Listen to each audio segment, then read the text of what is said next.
Hello, this is Ryan Fluck, and I interviewed my friend David, and he was born and raised in Kenya.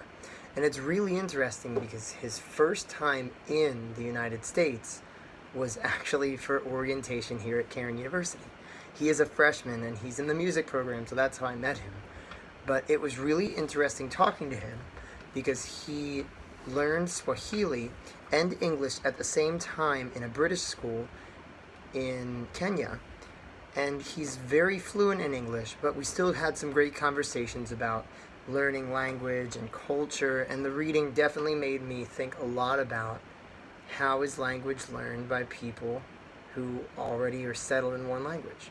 So one thing that definitely came up was our talk on culture and how he had a lot of trouble understanding people who spoke very thick accents, and he talked about some people that he met from North Carolina who were on campus or teachers, and how it was really difficult for him to understand a thick accent because the substitution of certain sounds and words was very distracting. It was also hard for him to understand people who spoke very fast.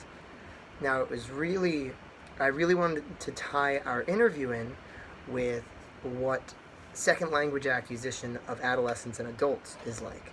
So with David, he learned English in an ideal environment. He was taking things at a slow pace, and he was able to have teachers who gave him practical language that he could use.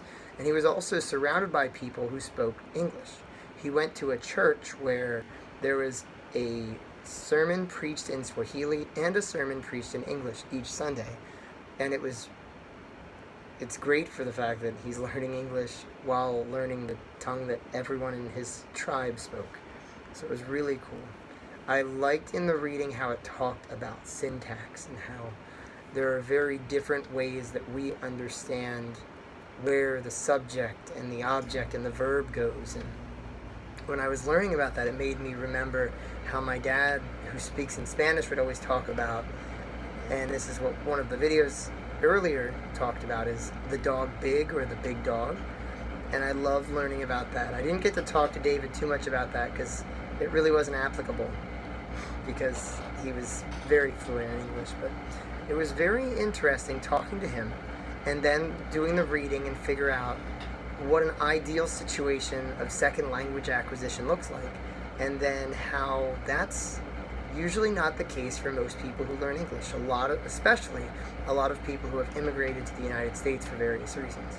So I'm really thankful for this assignment, and I really enjoyed thinking about the practical use of second language acquisition in the lives of people who are coming to the United States or have only been here for a very short time.